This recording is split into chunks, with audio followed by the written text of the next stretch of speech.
பாகிஸ்தானுக்கு மீண்டும் தலிபான் பதிலடி கொடுத்துள்ளது. இந்தியாவுக்கு ஆதரவாக ஆப்கானிஸ்தான் பேசியுள்ள வார்த்தைகள் தான் பாகிஸ்தானை மீண்டும் யோசிக்க வைத்துள்ளது. கடந்த சில தினங்களுக்கு முன்பு ஆப்கானிஸ்தானில் உள்ள தெஹ்ரீக்-இ-தலிபான் அமைப்பின் தலைவர் நூர்வாலி மெஹ்சூத்தை குறிவைத்து பாகிஸ்தான் ராணுவம் அதிரடி தாக்குதல் நடத்தியது. இதற்கு பதிலடி கொடுக்கும் விதமாக களமிறங்கிய தலிபான் படைகள் பாகிஸ்தானின் எல்லையில் புகுந்து தாக்குதல் நடத்தின. இந்த தாக்குதலில் 58 பாகிஸ்தான் ராணுவ வீரர்கள் கொல்லப்பட்டதாகவும் கிட்டத்தட்ட 25 ராணுவ முகாம்களை கைப்பற்றிவிட்டதாகவும் ஆப்கானிஸ்தான் அறிவித்தது.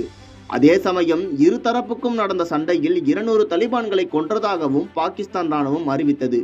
இருதரப்புக்கும் போர் நடந்து கொண்டிருந்த போது தலிபான் வெளியுறவுத்துறை அமைச்சர் முத்தாகி இந்தியா வந்திருந்தார். பின்னர் சவுதி அரேபியா உள்ளிட்ட இஸ்லாமிய நாடுகள் தலையிட்டால் ஆப்கானிஸ்தான் பாகிஸ்தான் இடையேயான போர் தற்காலிகமாக நிறுத்தி வைக்கப்பட்டது. இந்த நிலையில் இரு நாடுகளுக்கும் இடையிலான மோதலுக்கு இந்தியாதான் காரணம் என பாகிஸ்தான் குற்றம் சாட்டியது.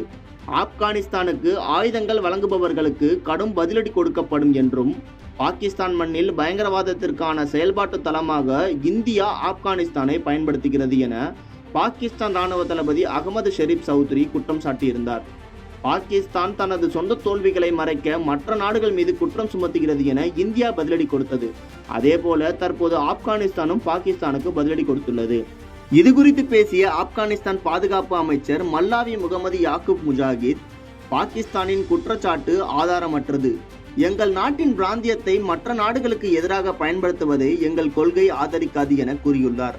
அதேபோல ஆப்கானிஸ்தான் சுதந்திரமான நாடு என்ற முறையில் இந்தியாவுடனான உறவை பராமரிக்கிறோம் என்றும், எங்கள் நாட்டின் நலன் அடிப்படையில் உறவை மேலும் வலுப்படுத்துவோம் என கூறியுள்ளார். இவரது பேச்சு பாகிஸ்தானை யோசிக்க வைத்துள்ளது.